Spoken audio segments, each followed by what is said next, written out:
8 grade अभ्यास पुस्तिका विज्ञान कक्षा 8 अध्याय 1 फसल उत्पादन एवं प्रबंध के बारे में बात करेंगे। इसके कुछ प्रश्न दिए गए हैं। प्रश्न है, उपकरण कृषि के उपयोग करने वाले उपकरणों को छांटकर लिखिए। यानी जो कृषि कार्य में उपयोग किए जाते हैं उन उपकरणों को छांट के हमें इस बॉक्स में लिखना है। पहला दिया गया है हल, तो इसका प्रयोग कृषि कार्य में किया जाता है, तो इसको लिख लेंगे। और दूसरा ट्रैक्टर है, इसका भी प्रयोग कृषि कार्य में किया जाता है। बस और तालाब कृषि कार्य का उपकरण नहीं है, इसलिए इसको नहीं लिखेंगे। हमें इसमें लिख लेना है हल, ट्रैक्टर, कुदाली और सीड ड्रिल। अगला है, तो अभी हम लोगों ने उपकरण पढ़ा, या अगला कोई उपकरण अगर देखा गया है तो इसमें भर लेंगे हंसिया, पडलर और कल्टीवेटर और प्लाटर।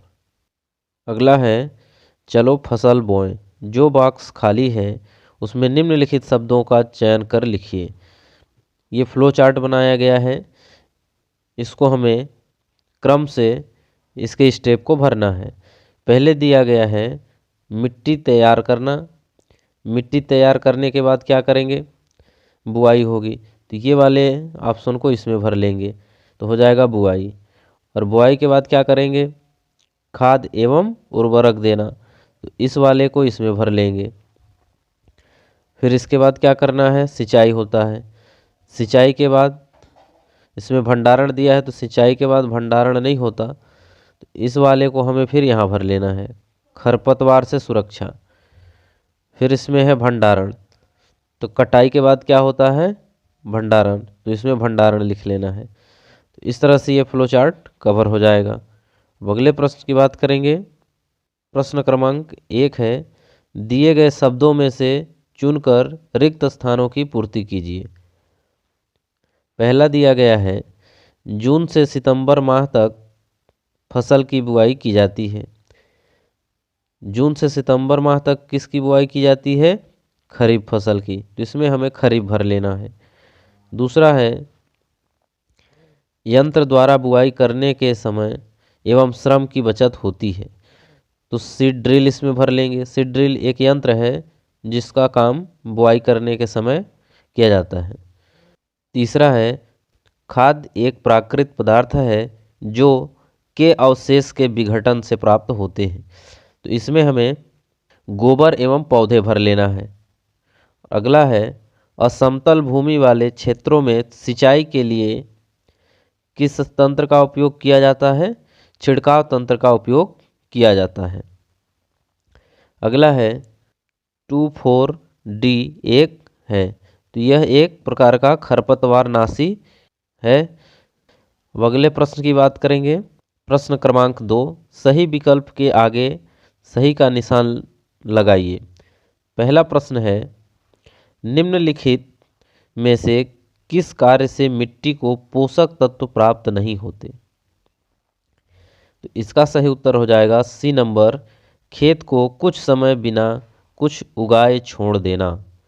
दूसरा है, पहेली जल की कमी वाले क्षेत्र में रहती है, वह सिंचाई के लिए किस विधि का उपयोग करें कि जल व्यर्थ न होकर सीधे पौधों की जड़ों को मिले। इसमें सही उत्तर हो जाएगा बी नंबर, ड्रिप तंत्र। अगला प्रश्न है, तीसरा नंबर है, निम्नलिखित में से रबी फसल का सही युग्म है। इसका सही उत्तर हो जाएगा सी नंबर, गेहूं, चना। अगला है चौथा नंबर, काटी गई फसल से बीजों या दानों को भूसे से अलग करने का कार्य किस मशीन द्वारा किया जाता है। ए नंबर जो है इसका सही उत्तर हो जाएगा, कंबाइन मशीन का प्रयोग किया जाता है।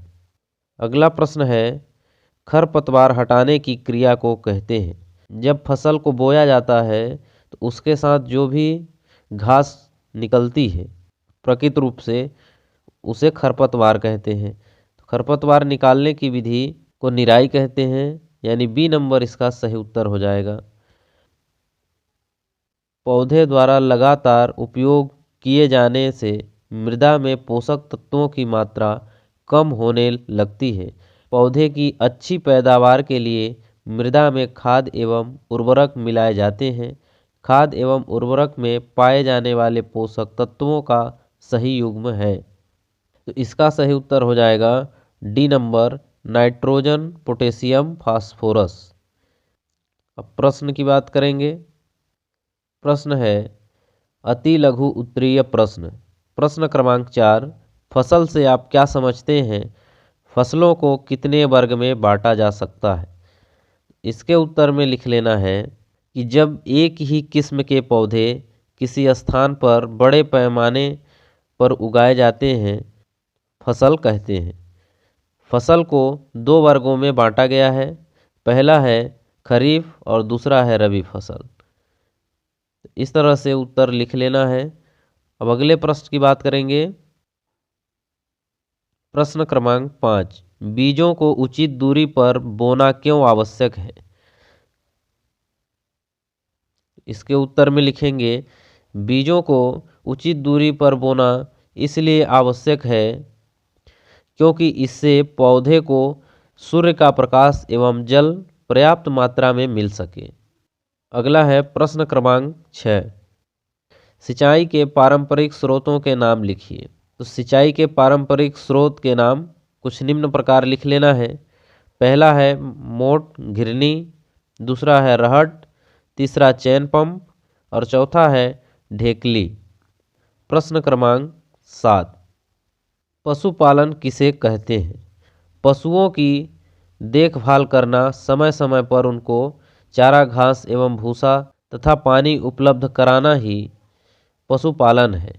पशुओं से हमें दूध, दही एवं गोबर खाद मिलता है। अब अगले प्रश्न की बात करेंगे। लघु उत्तरीय प्रश्न। प्रश्न क्रमांक 8 है, फसल को बोने से पूर्व आप स्वस्थ बीजों का चयन किस प्रकार करेंगे? तो इसमें लिख लेंगे स्वस्थ बीजों का चयन आवश्यक है जो निम्न प्रकार हैं। पहला लिख लेना है सूखे हुए बीजों का उपयोग करना। दूसरा है उनमें जीवाणु, वायरस नहीं होना चाहिए।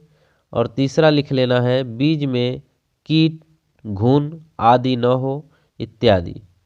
अगला प्रश्न है प्रश्न क्रमांक 9, फसल के भंडारण से पूर्व फसल को धूप में सुखाना क्यों आवश्यक है? तो इसमें लिख लेंगे कि यदि फसल के बीजों को सुखाए बिना भंडारित करते हैं तो उन बीजों में नमी रह जाती है और जिससे बीज खराब होने की संभावनाएं अधिक रहती हैं। जब बीज को नहीं सुखाएंगे तो बीज खराब हो जाएंगे। इसलिए बीजों को अच्छी तरह से सुखाना चाहिए, इसके बाद हमें भंडारण करना चाहिए। अगले प्रश्न की बात करेंगे। प्रश्न क्रमांक 10, जैविक खाद उर्वरक की अपेक्षा अधिक अच्छी मानी जाती है, स्पष्ट करिए। इसके उत्तर में लिखेंगे जैविक खाद उर्वरक की अपेक्षा अधिक अच्छी मानी जाती है। इसमें निम्न कारण हैं। पहले में लिखेंगे जैविक खाद में मिट्टी की जल धारण क्षमता में वृद्धि होती है। और दूसरा है इसमें मिट्टी भुरभुरी एवं सरंध्र हो जाती हैं इत्यादि भी कारण हैं और कारण भी हो सकते हैं। अगला प्रश्न है प्रश्न क्रमांक 11, खरपतवार से आप क्या समझते हैं? ये फसलों को किस प्रकार हानि पहुंचाते हैं?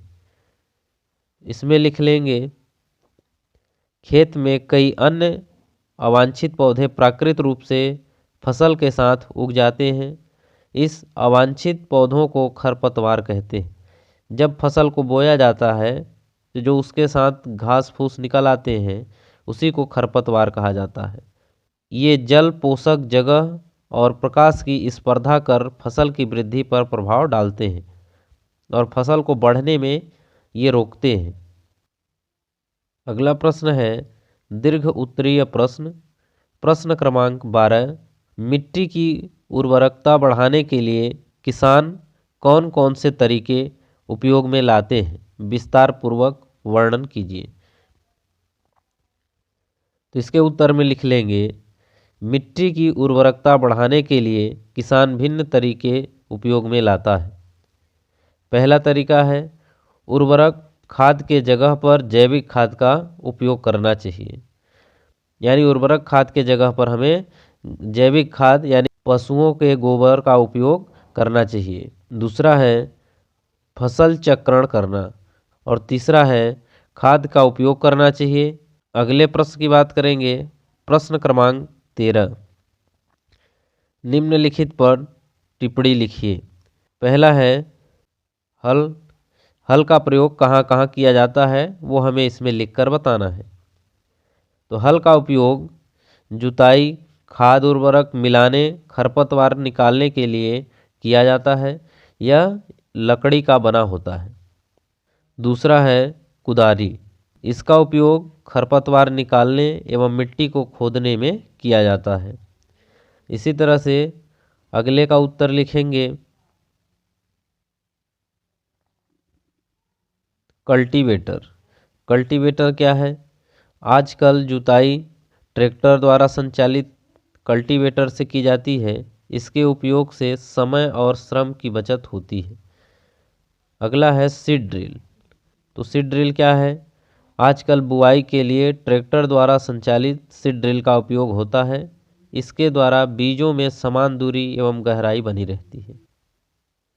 प्रोजेक्ट फर्स्ट है मूंग अथवा चने के बीज लेकर उन्हें गीली रुई अथवा कपड़े में लपेटकर रखिए एवं होने वाले परिवर्तन को तालिका में नोट कीजिए।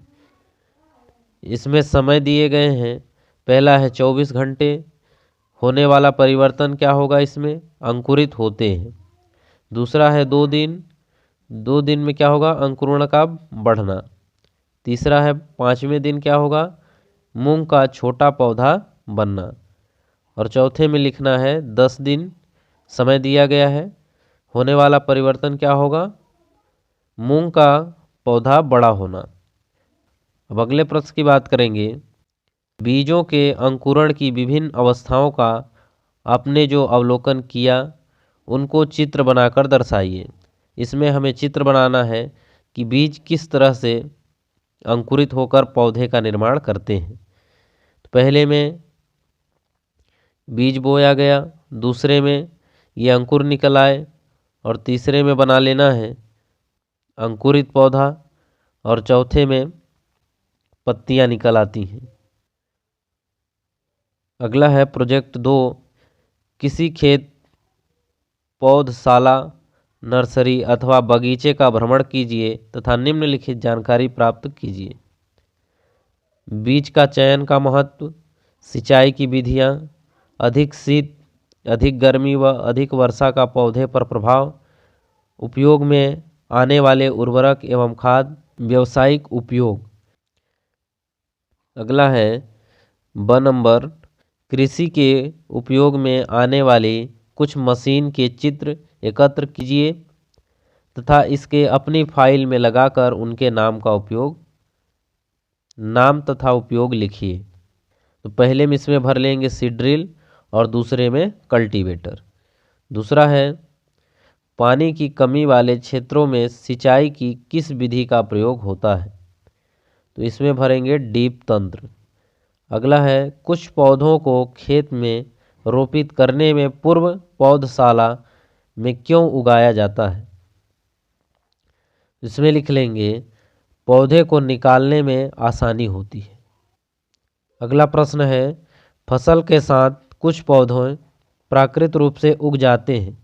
ये पौधे फसल के किस प्रकार हानिकारक हैं? इसके उत्तर में लिखेंगे खरपतवार, जल पोषक एवं फसल की वृद्धि पर प्रभाव डालती है। अगला है फसलों के भंडारण की विधियां लिखिए। इसमें विधियां लिखना है। तो पहली विधि में लिख लेंगे सुखाना और दूसरे में छानना।